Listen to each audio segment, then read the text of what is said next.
conseguir montar um time defensivamente forte para controlar o ímpeto do Corinthians, e isso não aconteceu. Quando você tem jogadores de qualidade, como a gente falou do Corinthians, você controla o jogo com a posse de bola.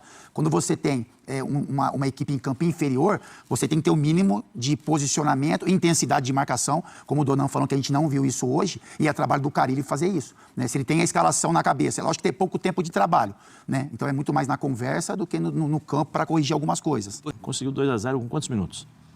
Quantos minutos já está 2-0? 2-0 estava com 27 minutos. O primeiro gol foi com... O primeiro foi com 12 e o segundo com 27. Sim. O Corinthians hoje ele se poupou jogando, né? Ele se poupou jogando. Administrou ali o resultado. É difícil ou não é ouvir isso? Tiagão, e aí você coloca isso pra gente ouvir aqui no início do vídeo. E como a galera lá do grupo de membros tá brincando comigo, a camisa tá um pouco velha, né? Porque fiz há bastante tempo. Mas tá aqui, né? É muito bom ser Vasco. A galera tá me zoando lá. É muito bom ser Vasco. Você trocaria? Tenho certeza que não. O que é ruim é torcer pelo Vasco. Principalmente para alguns atletas que, meu Deus do céu. Como, por exemplo, João Vitor, que eu falo aqui, né, que é o melhor zagueiro do Vasco. E a galera acha que eu tô elogiando ele. Mas como é que pode, né, cara? O Vasco paga 42 milhões em um atleta que você imagina, de repente, que vai organizar a sua zaga, vai ser um zagueiro importante futuramente, porque é jovem, é novo, tá numa idade boa, vai conseguir ele ajustar com o parceiro que jogar do lado dele, e tem um nível de atuação de zagueiros, cara, do Vasco que caíram pra segunda divisão. Tipo o Leandro Castan em final de carreira, um Cris em 2013, acho que tem aí, um Fábio Braz da vida, o Fábio Braz acho que nem caiu com o Vasco, sabe aqueles zagueiros terríveis que já passaram pelo Vasco? Foi a atuação do João Vitor, só que pior de tudo é que a gente pagou 42 milhões. 11 milhões o Vasco pagou porque ficou na Série A no ano passado.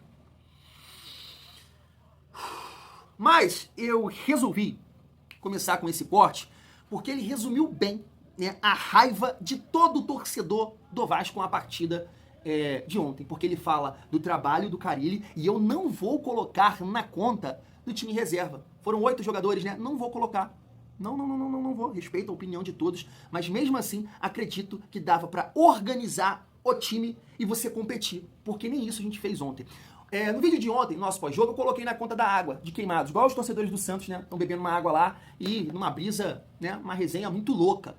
Eu falei que o time do Corinthians é limitadíssimo. Eu posso até aqui reformular a minha opinião. O Corinthians está num momento, né? De repente pode até jogar melhor. Mas nesse momento é um time que não está jogando bem. Não está jogando bem. Então mesmo com jogadores ali reservas, dava pra você competir. Dava pra você competir. Só que Deus que me livre. É isso. É muito mais sobre o Vasco do que sobre o Corinthians. Porque a partir do momento que você escuta uma visão dessa, uma opinião dessa, que o Corinthians se poupou jogando, tem alguma coisa errada. Poucos times no mundo vão conseguir essa façanha, essa proeza de não precisar correr para ganhar do adversário. Eles conseguiram isso contra o Vasco. E isso é um absurdo. E aí eu parto para o treinador do Vasco. E olha que a galera que me acompanha aqui sabe que eu defendi muito o Paiva. Recentemente, não vim aqui com um discurso que o Carille foi o principal responsável pelo empate contra o Melgar. Não. Jogadores e Carille. Eu pontuei isso aqui. Porque o Vasco foi marretado do minuto 1 ao final do jogo. Só que o Vasco conseguiu achar ali os gols numa individualidade do Coutinho, né? O golaço e a assistência, o oportunismo do Verratti e o momento do Nuno, que conseguiu pressionar ali e depois deu a assistência. 3 gols, mas o Vasco foi marretado do início ao fim. Então, esquema tático, ideia de jogo, treinamento, sim, mas falta de personalidade dos atletas. Porque no ano passado, a gente viu isso. Vimos isso contra Criciúma, Bahia, RB Bragantino, entre outros jogos que o Vasco conseguiu empatar ou conseguiu virar ali com o resultado na mão e parou de jogar. Então, falta personalidade para esse time do Vasco também. Só que a partir do momento que eu entendo que mesmo com aqueles atletas que estavam ali em campo, dá pra você dificultar, não tô falando de ganhar, seria difícil ganhar do Corinthians com o time titular, porque a gente tem um histórico muito negativo lá, mas mesmo assim você organizar um time pra dificultar pro adversário, e nem isso o Carille fez. E aí eu penso assim, eu sempre utilizo essa resenha aqui com vocês, né? Quem vai assumir o Vasco? Quem tá livre no mercado? Só que no jogo de ontem, eu vou te citar aqui 2. Eu tenho certeza que o Pô fechou, com aquelas peças ali, teria um time mais organizado, defensivamente falando, compacto, para puxar contra-ataque. Jorginho que passou pelo Vasco recentemente, também faria isso. Com certeza absoluta, organizaria o time defensivamente para puxar contra-ataque. Mas o Carille, junto com os jogadores, claro, é uma fragilidade que assusta. Assusta, família. Assusta demais. E a nossa resenha vai seguir nesse rumo. Quero trazer aqui uma declaração do Vanderlei Luxemburgo, falando que não gostou ali do posicionamento do Verratti. Vamos falar muito, claro, do Carille. Eu quero trazer aqui alguns comentários bem interessantes pra gente debater. 2 corintianos falando do Carille, especificamente do Carille, né? Analisando a partida de ontem. Tem um comentário também muito bom do Canhotinha de Ouro e a galera também pontuando uma questão do Verratti que eu quero levantar aqui com vocês. Então chega aí nesse domingão, fazer o quê? É desabafar, né? Hoje, amanhã, porque terça-feira tem jogo de novo, né? Tem Vasco contra Porto Cabedelo. Só dá aquela força aqui para o nosso trabalho. Se não for inscrito, se inscreve, deixa o like e ativa o sininho para não perder os próximos vídeos. Família, antes da gente entrar no trabalho do Carille, na atuação do Vasco no dia de ontem, trazendo aqui esses corintianos e também o Canhotinha, destacar aqui essa visão do Luxemburgo na transmissão de ontem, após aquela declaração do Verratti. Está aqui, ó. Eu não concordo com a postura do Verratti. No futebol, existe uma regra estabelecida, que o treinador não pode queimar seu grupo em entrevista. E o jogador também não pode queimar. Ainda mais uma liderança como o Verratti, que tem voz ativa. Essas coisas têm que ser resolvidas dentro do vestiário. Não podem ser expostas. Assim, eu tenho certeza que você não vai ver nada demais aqui nessa declaração do Verratti. Mas realmente é complicado, né? Realmente é complicado. Você vê que tá um clima pesado no Vasco, difícil. O Carille também tá nervoso, tá bolado, né? Depois daquela pergunta, que eu posso até puxar o gancho aqui, tá na pauta, né? E ia falar mais pra frente. Aqui, ó. Resposta de Carille na coletiva viraliza e irrita alguns vascaínos. Cara, eu sinceramente eu não consigo entender. O que a galera quer que ele fala? Aqui, eu não tô com raiva nenhuma do Carille. Nenhuma. Absolutamente nenhuma. Ele fez uma resposta, ele deu uma resposta que eu super entendo. Quer que ele fala o quê? Quer que ele fala que não preciso de um atacante para substituir o Verratti, eu preciso de mais opções para defesa, eu preciso de um lateral esquerdo, eu preciso de um volante de mais força física, de mais velocidade, que possa combater, eu preciso de um atacante de velocidade de campo, porque o Lloyd não dá para confiar, né, vai levar um tempo, e se vai jogar alguma coisa, quer que ele fala isso? Porra, pelo amor de Deus, né, gente? Pô, tem que ter muita paciência também. Tem que ter muita paciência. Tu quer que ele fala isso? Ele vai contra o Pedrinho, ele vai contra o grupo dele. Então, nesse caso aqui, não tem nada a ver com o Carille, não, cara. É com o presidente do Vasco. Essa pergunta é direcionada pro presidente do Vasco, que há pouco tempo falou, né? Explicou ali. Eu não lembro agora. A galera outro dia falou que eu tirei de contexto aqui. Não tirei nada de contexto. Ele falou que se o Vasco performar, tem elenco pra ficar ali na parte de cima. Foi isso que ele falou. Então, essa pergunta aqui, poxa, tu quer outra resposta do Carille? Então, ele fala e na mesma hora perde o grupo e tem que ser demitido. Eu sei que é isso que você quer. Também quero, tá? Também quero, porque tá muito ruim. Segurei ali no jogo do Melgar pela questão da altitude, mas não pode, numa partida de Série A, de Campeonato Brasileiro, o Vasco levar os gols que levou ontem. Não pode. Não pode. É inadmissível. O primeiro gol, eu vi, revi, vi de novo, dormi, sonhei que essa... É inadmissível. Claro, responsabilizo também os jogadores, mas é inadmissível. Então, essa declaração do Verratti para o público, né? Claro que de um jeito ou outro isso tem um peso internamente. Poxa, não tô culpando a defesa, eu não tô falando do treinador, mas a gente não pode tomar os gols que a gente tá tomando. Infantis. Não pode. Não. Isso tem recado. Isso tem recado. Eu sei que ele tentou colocar na conta de todo mundo, mas claro que isso não pega bem internamente. Então já vê que o clima não tá legal. Já não tá legal. Ao ponto da tua referência, do seu capitão, meter uma dessa, e de fato ele tá certo, ele não tá falando nenhuma mentira. Mas eu concordo, ele teria que falar isso internamente. Isso tem que ser internamente. Isso tem que ser internamente. E aí, família, a gente segue aqui o nosso vídeo pra gente trocar uma ideia sobre Fábio Carille, né? Tem alguns jornalistas dizendo que o Pedrinho tá sendo pressionado, que a qualquer momento ele pode ser demitido, ou que o Carille vai ser avaliado nas 2 próximas partidas contra Porto Cabedelo e Sport. Eu fico muito à vontade para falar, porque eu tento defender, tento entender o contexto, né? No Campeonato Carioca eu vim aqui e falei, poxa, ele não tem os pontos, está chegando agora, mas é aquela questão, ó. Até o Fernando Campos esqueci de colocar aqui, na verdade coloquei, ó. Tá na tela, esse é o ponto. A especialidade do Carille é armar sistema defensivo forte, e o do Vasco é vulnerável e desorganizado. Aí ele tenta jogar com posse e não sabe fazer isso. O resultado é esse aí, que estamos vendo em campo. Posse lenta, dependente de cruzamento, e de um lampejo do Coutinho e uma defesa perdida. Trabalho é ruim e eu nunca esperei que isso fosse dar certo. Tá aí a visão do Fernando Campos. Aqui não vou dizer que eu falei dessa forma, mas imaginei quando ele foi contratado, não fiquei nem um pouco feliz, mas que ele poderia organizar a defesa do Vasco. E não tá organizando. Tá muito ruim. Tá muito fácil fazer gol no Vasco. Então, se ele é um treinador defensivo e não consegue organizar, não tem sentido o Carille ficar no Vasco. E aí eu quero trazer aqui essas opiniões, né, de 2 corintianos e também do Canhotinha de Ouro pra gente debater aqui. Se liga só. Os times do Fábio Carille são medonhos. Eu me recordo que quando o Corinthians estava negociando com o Ramon e Carille, eu estava torcendo para que o Corinthians contratasse o Ramon Dias. Cara, eu sou quase um fake do Fábio Carille. É um cara que o time dele joga atrás da linha da bola e não tem transição, não tem saída. Então eu concordo com o torcedor que está aqui no chat, né, em dizer que não é pra gente se iludir, por conta, né, que era o Vasco do Fábio Carille remendado. Carille erra na escalação, Carille erra na formação, o Carille, o time dele não tem contra-ataque, é um time que se defende, mas não tem transição. Pra você ter uma ideia, o Ramon Dias, quando joga na transição, o time dele joga bem. Eu gosto mais do Ramon jogando na retranca do que o Carille, porque o Carille ele só fica lá atrás e nas cordas, né? Eu nunca vou esquecer aquele jogo contra o Santos na semifinal que a gente passou do Paulista de 2019, que foi uma vergonha, né? O que o Sampaoli fez lá com o nosso time, né, velho? Tudo bem, passamos, tá? E ele ainda colocou os reservas, então claro que não dá pra gente se iludir, né? Achando que vamos ser campeões brasileiros por causa do jogo de hoje. Enfeitar, não é nenhuma soberba. O Vasco é um time muito ruim, não é?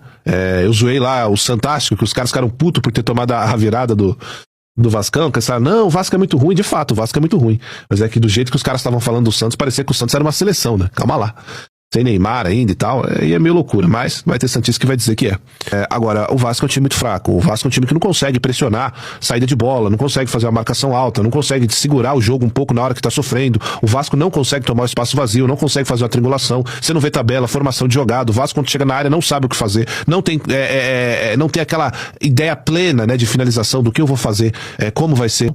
Mas de qualquer forma, né, cara, era pra ser um 5-0 assim, de forma muito fácil.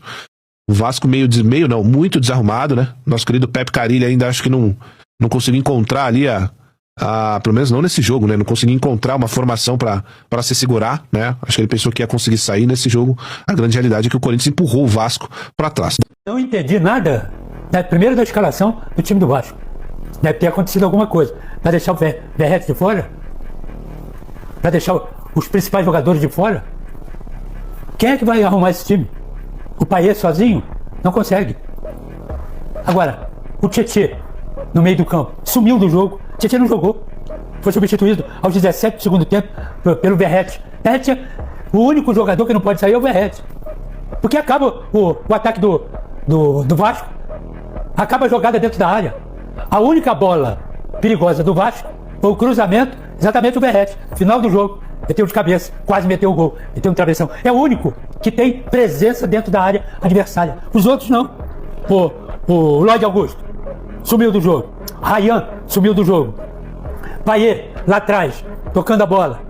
Sem os laterais, sem o apoio dos laterais. Porque qualquer ataque some com esse meio do campo, com o Matheus Carvalho, Jair e o Tietê. O Tietê correu para lá. Se o Tietê tocou na bola 3 vezes, tocou muito. Tem alguma coisa que não está encaixada nesse time do Vasco.